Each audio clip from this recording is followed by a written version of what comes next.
Good afternoon, everyone, and welcome to our series, Getting Personal with Parkinson's. It's our Facebook Live event, and we're so excited that you're here with us. My name is Caroline Colas, and I'm the Senior Director of Health and Wellness for the Marlene Meyerson JCC Manhattan, and the Program Director for the Edmund J. Safra Parkinson's Wellness Program, supported by New York's largest healthcare provider, Northwell Health. For over 12 years, the JCC has been hosting programs for individuals living with Parkinson's. If you would like to participate in one of our programs or find out more information, please go to our website at www.mmjccm.org/Parkinson's. Anyone can participate. All you need to do is fill out an intake form. It's a simple form. It's not hard to do. And we have programs like yoga and singing and chair exercise, and also programs like this as well with sometimes celebrities, medical experts, and also folks like Norma Loeb, who is going to be my guest today, that talk about caregiving and aspects of Parkinson's that you may be experiencing yourself. So let us know if you want to be a guest. You're welcome to come on the show, or if you know someone that you think it would be really great for us to talk to and for people to hear their story. You can direct all your inquiries to Whitney Chapman at wchapman@mmjccm.org. And now I am delighted to introduce you to our guest today, Norma Loeb.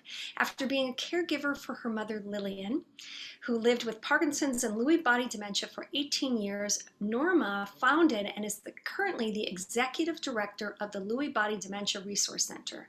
She created this organization as a way to share what she had learned over the course of her many years of caregiving and provide an all-encompassing resource center for families and caregivers who were on this journey. Her story is inspiring, and I welcome her to the call, and I can't wait to just have a chat with you. Norma, thank you so much for being with us. Thank you so much for inviting me, Caroline. Yeah. We talked earlier and we had pre-recorded something, but I really felt like I wanted to have a live conversation. I thought maybe there would be participants on Facebook that might have some questions for you. I was I learned a lot, right, from my conversation with you. And I wanted to give people an opportunity to ask you questions. So if you have any questions, please just put them in the comment section, and we'll ask them of Norma and see if we can get your questions answered. First, tell me a little bit about the journey that you've had with your mom, from her diagnosis with Parkinson's, and then how you learned about Lewy body dementia, and why it's so important that people know if they have Lewy body dementia or not. Thank you, Caroline. The first misdiagnosis, because what I always want people to know is that this disease is misdiagnosed most often. It usually is misdiagnosed. My mother was first diagnosed with Alzheimer's because she was unable to do her checkbook. And after going to her internist, who told her at age 75 that it's a normal part of aging, which we all know it is not, I took her to a geriatrician who diagnosed her with Alzheimer's because of some of the symptoms that he saw. She later was diagnosed, I want to say about 2 years later, with Parkinson's disease, and it was 3.5 years until she was diagnosed correctly with Lewy body dementia. Wow. And you noticed that because I think you said to me, she was really good with numbers, right? Yes. That was kind of her love and her passion. So it just seemed odd to both of you, right?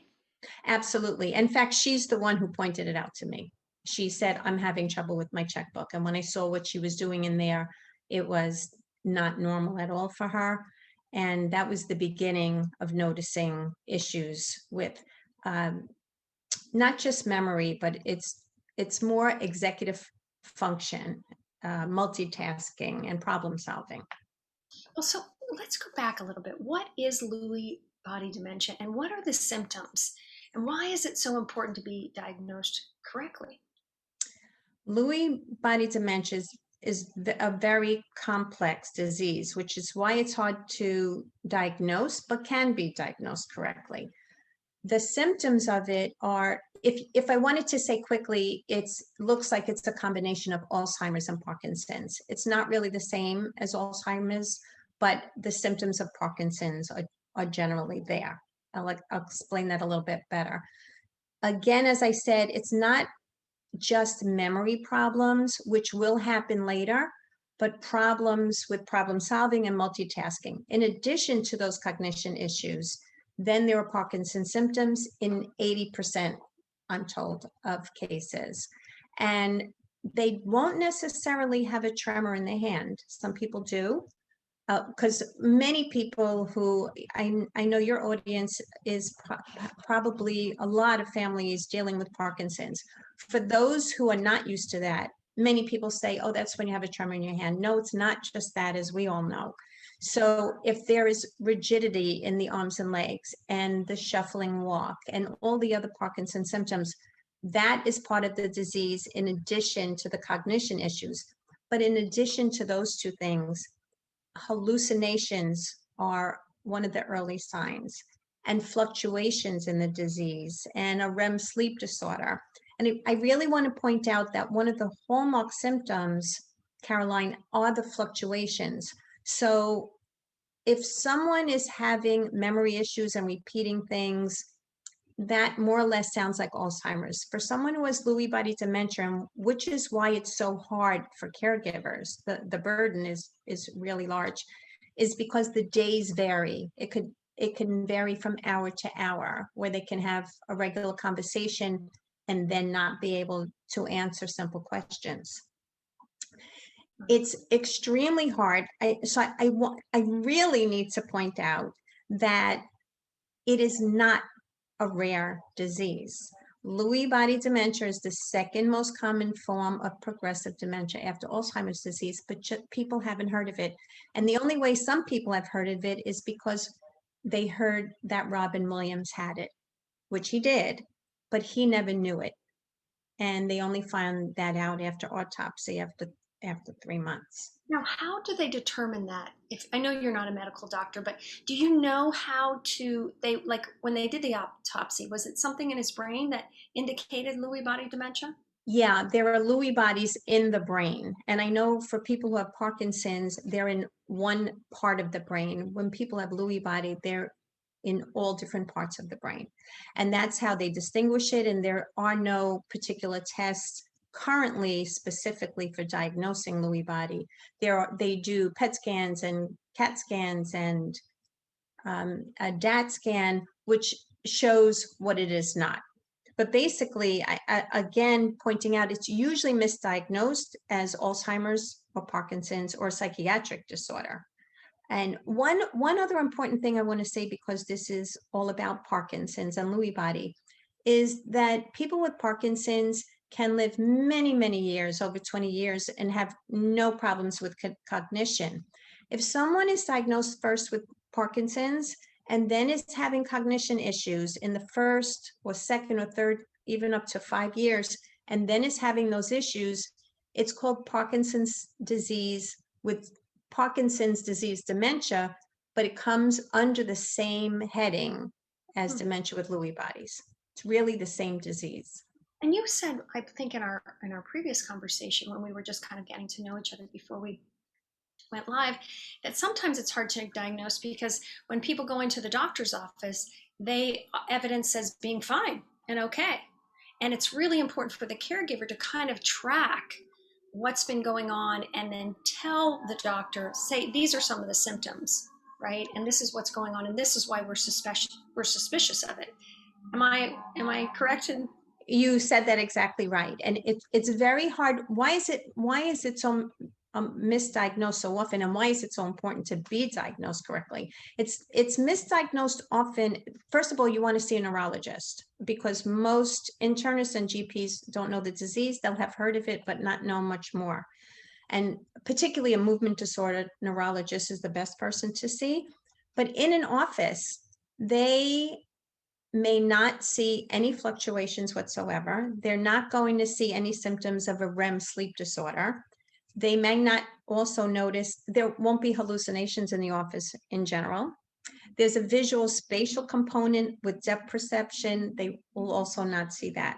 So it's really, they may notice the cognition issues and the Parkinson symptoms, but it's so important for the doctor to ask all these questions, or as you said, Caroline, to come in with a list, because I would say do not hesitate to write anything down, because whatever you say is extremely important, because there are so many other symptoms I haven't even mentioned, like depression and anxiety and apathy, Right. and they all come together. Which are And common with Parkinson's too, right? So it sounds to me like as a caregiver, what I might want to do is just kind of track some of these things. When would I be suspicious? As you said, is it because there's some cognitive challenges combined with the hallucinations, combined with the REM sleep disorder? And I just want to check it out. And the reason I believe you said it's so important is that the medication will be titrated differently. Is that yes, correct? yes, absolutely. As soon as you see any changes, I would say that almost 100% of people that I talk to will say, well, this person was diagnosed 2 years ago, but when I think about it, I saw symptoms much earlier on. Everybody says the same thing, and we tend to ignore with older people. They're forgetting things. But when it's more than just misplacing your keys, as everybody says, when you see there's more than that, if someone's walk is changing, if they're moving much more slowly, and having issues, just various issues, I would say to definitely go to a neurologist. And the reason it's so important to distinguish between Alzheimer's and Parkinson's and Lewy body is because people with Lewy body dementia are extremely sensitive to medications, and the wrong ones can make them much worse, particularly if they are having hallucinations. It's very common for people with Lewy body to have hallucinations of small animals and children, and it's not frightening to them. But if they have very frightening hallucinations, they need to be treated generally with an antipsychotic.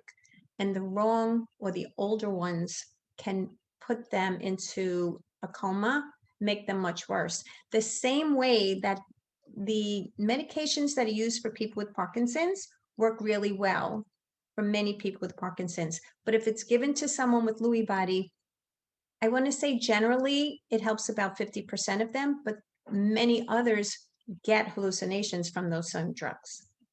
Right. So the main medication is cinnamon. So are you saying that like somebody with Lewy body might not be able to take that?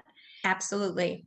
Then would it inhibit their movement? Because that's cinnamon helps so much with that.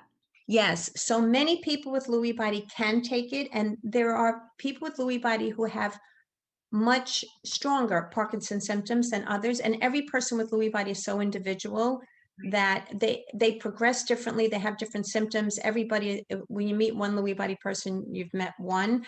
And yes, so Cinemet can help many, but it also can give hallucinations to others. And so it's always, you have to decide what's more important, the cognition aspects, or if this person really needs the Cinemet for movement.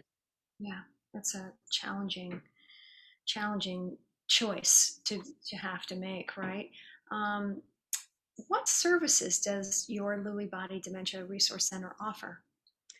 I'm so happy to say that we have the only live helpline for Lewy body dementia in the whole country.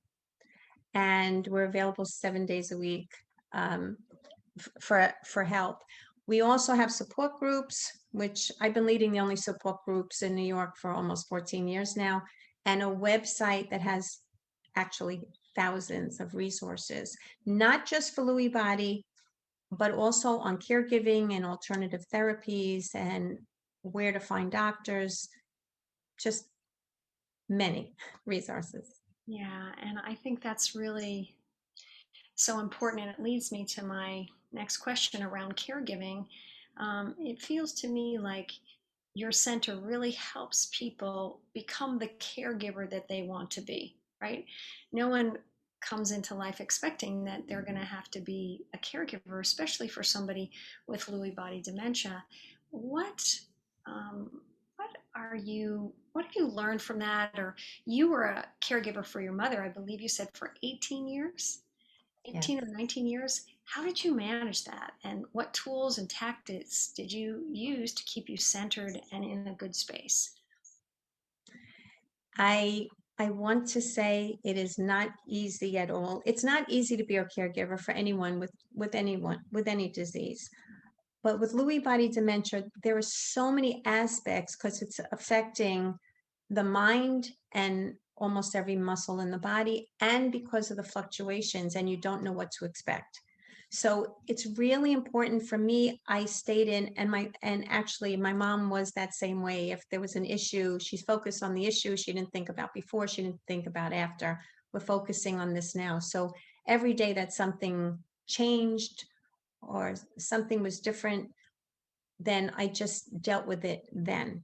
And A little bit more about that. What do you mean Mhm. focusing on the issue? Can you give me an example? Because that seems like an important tip for everyone. Okay, one example I can give is many people don't know how to deal with hallucinations, for instance. And one of the examples I give is at this point, my mom was using a cane and she had hardwood floors, and there were markings in hardwood floors, but she was pointing and saying, "Look at all the bugs on the floor." Ah, And at the time, not knowing how to respond, and the way I speak with my mom, we're really close. Mom, there are no bugs on the floor. But I, that is not the right response you want to give to someone who is experiencing this, because that is their reality. mhm. The right response, and what we offer to people, suggestions, is I should have said that, "Mom, please go sit down. I'm getting a broom. I'm getting rid of the bugs. You don't have to worry about anything." In that way, you are substantiating what she's saying and feeling. You're taking care of the problem, and she feels safe, and she doesn't have to think about how to fix this problem because you're there for her.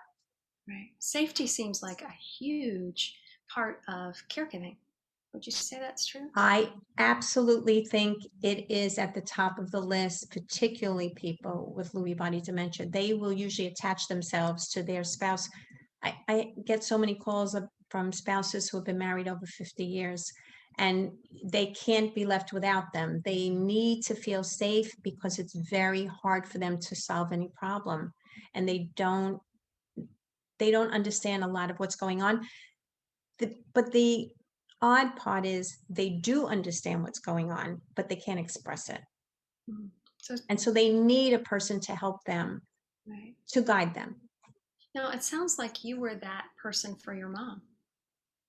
Yes, because many years later, as the disease progressed and she was bedridden for 8 years, she lived with me in those all of those years, and then eventually stopped speaking. So I was her voice at a doctor's office, because anytime we went to an office, even before that, when she was able to walk and speak, she couldn't explain all of it. So I became her voice and her advocate, and I had to stand by there at anytime a doctor didn't understand what was going on and the frustrations of it. Right. And how was that for you? I mean, 8 years in your home.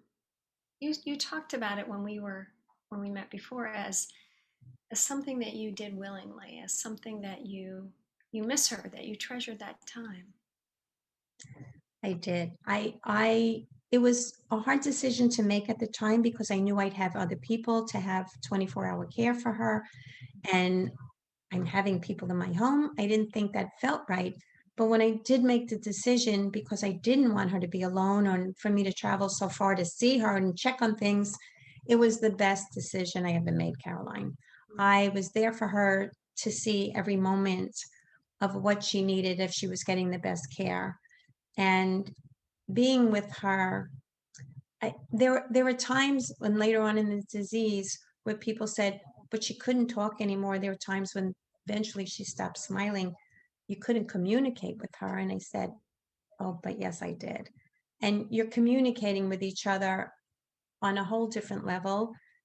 I could feel the love strongly from her, and I knew she felt it from me, because anyone with any type of disease like this will always be able to feel the love. That doesn't change. They may not be able to express it, But no, it was a gift to me, to be able to help her in whatever way I could. We were very close. She was a wonderful mom, and I would have done whatever I could for her. Yeah, and a lot of people think about, and can we talk about the options for caregiving? A lot of people think that, oh, if someone's going to be in my home, then I have to be the one that's taking care of them 24/7. But actually, you had help, right? And is that something that, with your hotline, that you find there's a lot of questions about that oftentimes? Like, how do I manage this? And is it really a question of, am I trying to manage this all myself, or am I using the resources that are available out there? And are there resources? Absolutely, Caroline. And there are many resources we can help direct you, for any of the issues that you're having. That's what we're here for.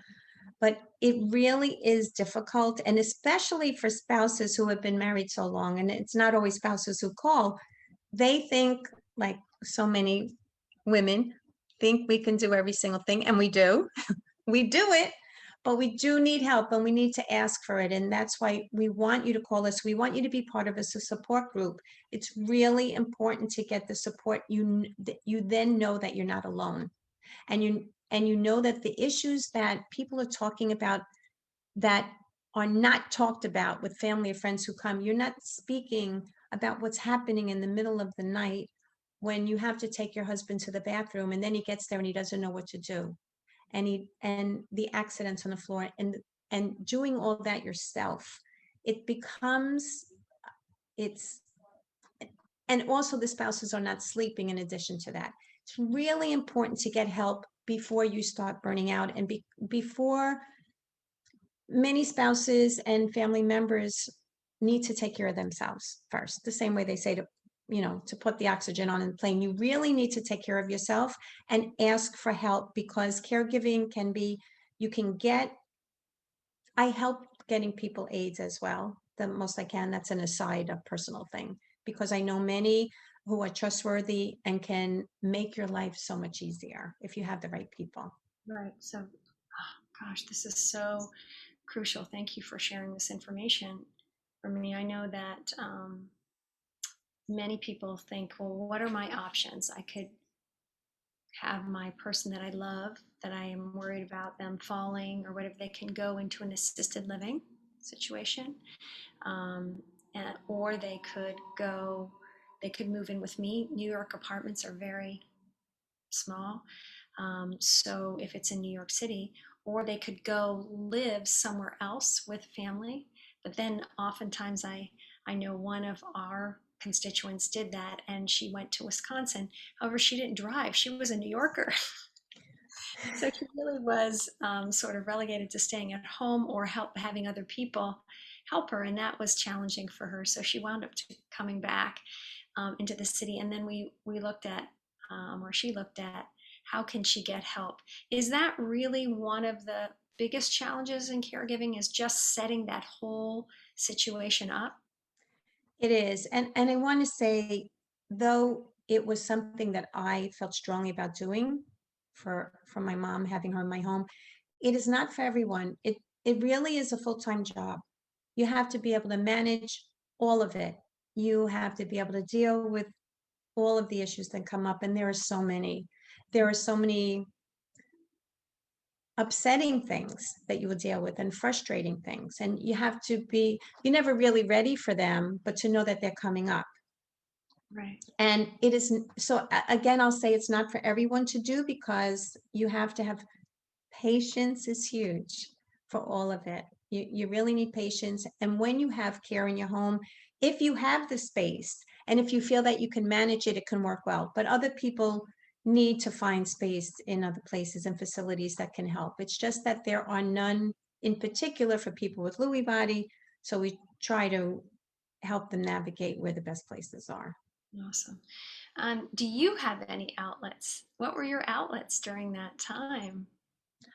I have to say that, and thankfully, because I did have the care in my home, that I was able, once you find the right women or men to take care of your loved one, who you can trust and know are doing the best. Sometimes it takes a long time to get those people, but once you get them, it makes your life so much easier. So yeah, no, I would go out to the beach. I can go dancing, walking, exercising, and do that. I would always come back and check on things. But yes, I was able to do that, thankfully, to these wonderful women who are part of my family and still are. Mhm. That's beautiful. And what did you do how did this experience change you? Like you formed this association and you're still heavily involved in it. That's an interesting choice. Some people would say, oh, I'm done. I don't want to have anything to do with it anymore. But you went the other way. You deeply immersed yourself in Lewy body dementia and creating the resource center. Why? I did that, Caroline, because it took me so long. I want to say probably a year. Every time I needed to find something out, I knew nothing about dementia, nothing about Parkinson's, certainly nothing about caregiving per se. And I had so much information that I learned on my own. And someone once said to me after a year, well, why didn't you go to a social worker? And I said, why would I think of a social worker? And where do you find a social worker? And all of that came together for me that I have so much information to share with others. And why would I want anyone to go through a year of trying to find the same information that I already have? I wanted to share it with as many people as possible so they don't go through the frustrations of waiting 3.5 years for a family member to be diagnosed. Where are the doctors who know it? How can I get meals delivered? How can I get a hospital bed? All of these things are all things that we help with. So it's a one place that you can come and help. And that was what was important to me.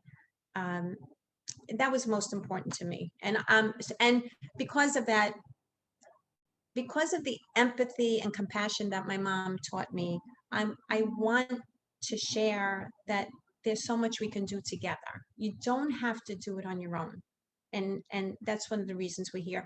The tagline of the Lewy Body Dementia Resource Center is bringing awareness, because we want to bring awareness since nobody knows of the disease and it's really important so they're diagnosed correctly, but it's bringing awareness, supporting with love. And when I first came up with that, there were people who said, well, do you want to use love? Do you want to say supporting with care? No, I want to say love, because that's what's most important and what is needed the most in this type of care. Beautiful. Wow. And how long ago did Lily pass away? She passed away. It's 6 years will be September, and I started the resource center right after she passed. Yeah, beautiful. And I know that I feel like my mom lives on in me and some of my expressions in my hands, right? Do you feel her presence in you? Oh, yes. The way I make decisions, the way I handle problems, the way I answer certain things. Yes. The only thing is I can't, she would say something once and not repeat it, but I don't find That effective. yes. But yes, definitely. I learned so much from her and from my dad too, who's been gone much longer. But from both of them, I'm grateful. They both had common sense, which is also uh, something I'm grateful to have been passed down. Well, I'm certainly grateful for this conversation, and I thank you so much for coming on the show and just talking to us about this. I think it's important. I believe Whitney's put in the comments how people can get in touch with you if they have questions or they have, you know, some challenges that they would love some support with. Is there any comments from the Facebook that we can answer now? Please share this if you happen to be listening, please share this on Facebook and let other people know about it. So Judy Katz Kaufman, is caregiving for Alzheimer and for Parkinson's basically the same? Yes, Judy, I would say if your loved one has someone with both of those, it's very likely, I don't know, maybe I shouldn't say likely, there's a chance that that person has Lewy body. And if both of those symptoms are showing up, in addition to the others that we mentioned before, I would definitely mention it to a neurologist and see, are there other symptoms such as, again, fluctuations are a key indicator. if the cognition changes from day to day or hour to hour.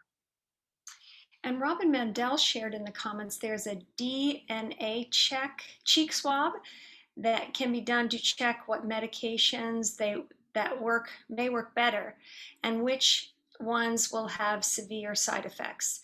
It is covered by Medicare. Are you familiar with that swab? I have heard people say, just in general, that people can have a DNA swab for medications. I thank you, Robin, for pointing that out. I haven't heard people generally been told that about Lewy body, but it's a good point because I know you can do that for any medications. I don't know.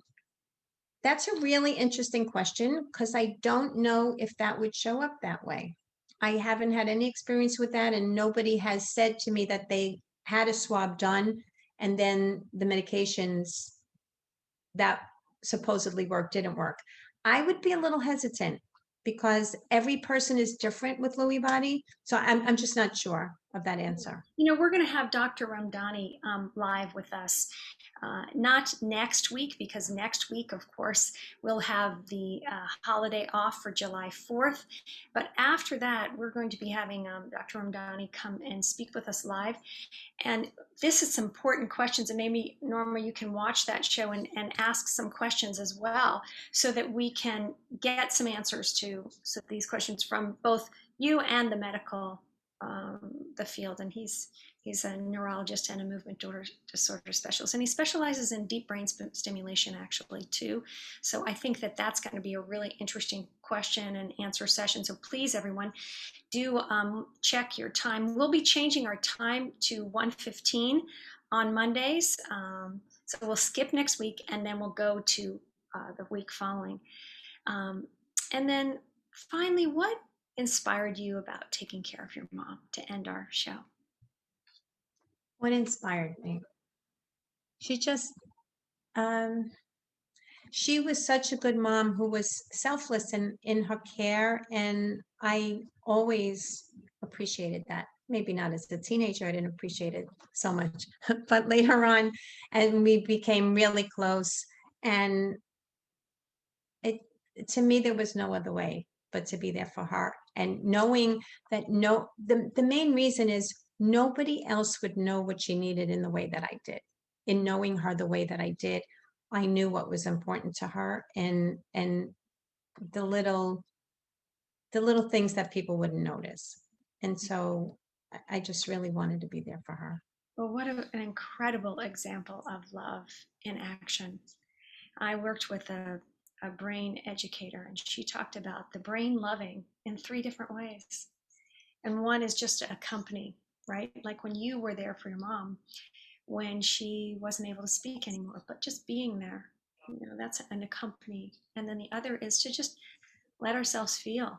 And you allowed yourself to feel through the whole journey and the ups and downs, right? We're not saying it's easy at all.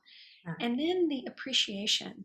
I really am struck by how you appreciate both the gifts that this situation that you didn't expect, right, with your mom getting this Lewy body dementia and Parkinson's, that it happened, you didn't expect that. And yet you're able to appreciate that and also continue to help other people in such a beautiful way. So just thank you. I think you're so inspiring. Thank you so much, Caroline. And I have to say, my mom inspired me to do that, and that it's so important when I hear from people that you are our port in the storm, or you're my new best friend, or I had no place else to turn, and I'm so glad that you understand, because there are people who don't understand. So I want to say, so that everybody knows, I think it's in the chat, but the helpline is available every day, and we have an 800 number, that's 833 LBD line, to make it easy. And it's the Lewy Body Dementia Resource Center. Awesome. And Caroline, I just want to thank you so much for having me on here today. You're welcome. You're You're welcome. Thank you, Norma, and thank you for being here with us. If you found this conversation helpful to you, or if you know somebody who would benefit from learning from our conversation today, please click on the share button and post it to your family and your friends. Remember, these conversations are really for you and for us, for all of us that are affected by Parkinson's and the various aspects of this disease and condition. So please let us know what you're interested in learning about and sharing with us and others, and we'll have you on the show. If you have questions, or if you would like to participate in any of our online Parkinson's programs, please fill out an intake form and come and join us. They are open to anybody, and they are subsidized by the Edmund J. Safra Foundation and Northwell Health. We look forward to seeing you not on July 5th, remember, but on Monday, July 12th at our new time of 1:15. We'll be speaking with Dr. Ritesh Ramdani, who will answer all the questions, share the latest research, and maybe we can ask him about that DNA cheek swab too. Take care, everybody. See you soon.